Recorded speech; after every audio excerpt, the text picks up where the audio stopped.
Greetings, friends. It's your friendly neighborhood PhD, Dr. Judd Burton, bringing you another episode of the Beyond Report on this November the 10th, 2020. And welcome. As always, if you like the content, click a like, subscribe, and share. I do appreciate it.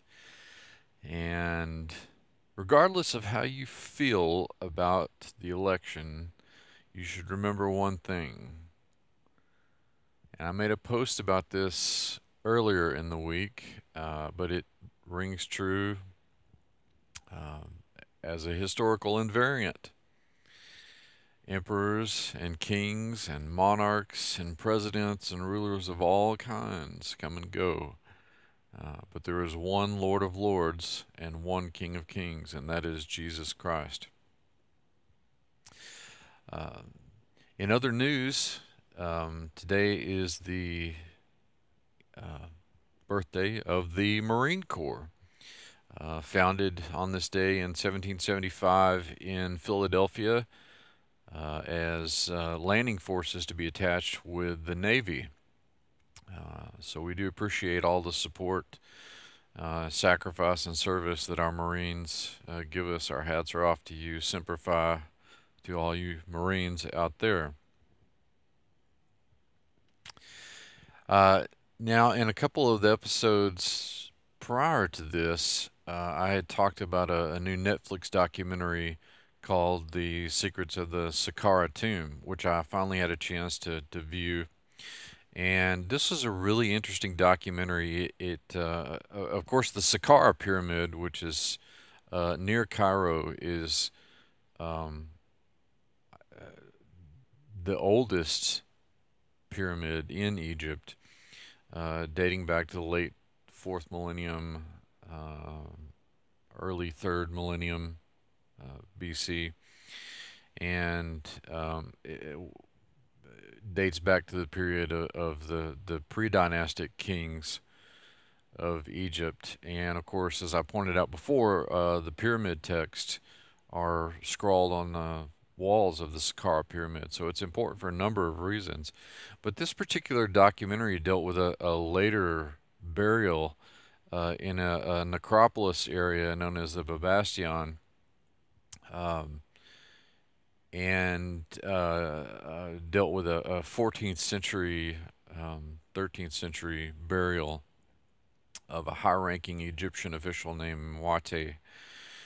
And it's significant also in terms of, as the name suggests, Babastion, that this was a place that was sacred to Bast and her alias Sekhmet. And if you're familiar with Egyptian mythology, you'll know this as the cat-headed goddess of Egypt.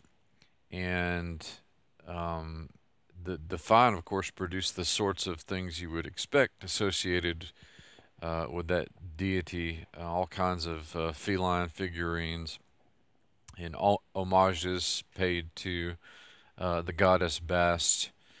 Um, and there were some pretty significant finds, not the least of which was again, spoiler alert, not the least of which was the actual find of this mummy of the occupant of this very relatively intact tomb. It was quite a significant find, um, and this documentary recorded the events that were transpiring in about March, in general the spring of 2019. Um, what I found interesting about it was not just the find itself, but this was also the story of the archaeologists, the Egyptians who were actually working on the dig site. Um, and a lot of, most of these guys, the not to use a pun, the lion's share of the people working on this site uh, lived there in Cairo or nearby in Egypt, and so they're actually working to preserve their cultural heritage. And um, I know from being part of numerous excavations over the years is that you get really close to the people you're working with, and chances are these guys had worked together for season after season. You could tell that there was a camaraderie and an understanding from the principal investigator on down. Um, so it was interesting again for the find itself, but also detailing the um, you know the the attitudes and lives and personalities of the archaeologists who were working on this particular site. Uh, from what we can tell, also the site also produced the first um, mummified lion, and there were certainly cats that were entombed in this particular burial. I seem to remember a baby crocodile and just a tremendous find and an interesting study on this particular site. Um, Now, if you're interested in watching this, I would highly recommend it. Much of it is in Arabic, but there are subtitles, English subtitles, so you can follow along. Um, some of the scholars who work here are, have obviously been trained in English and speak it quite well.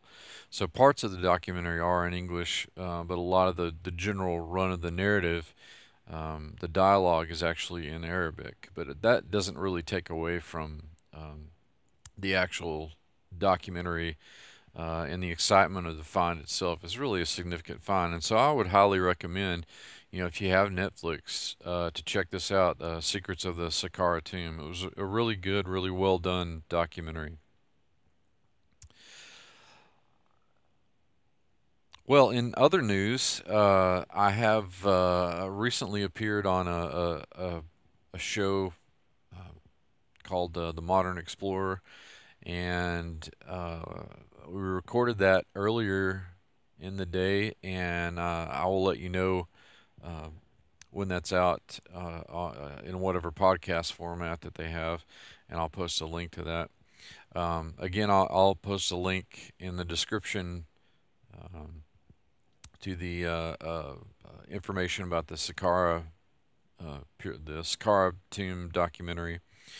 And I also wanted to add that today I released an ebook called The 12 Days of Christmas Bible Studies, which is a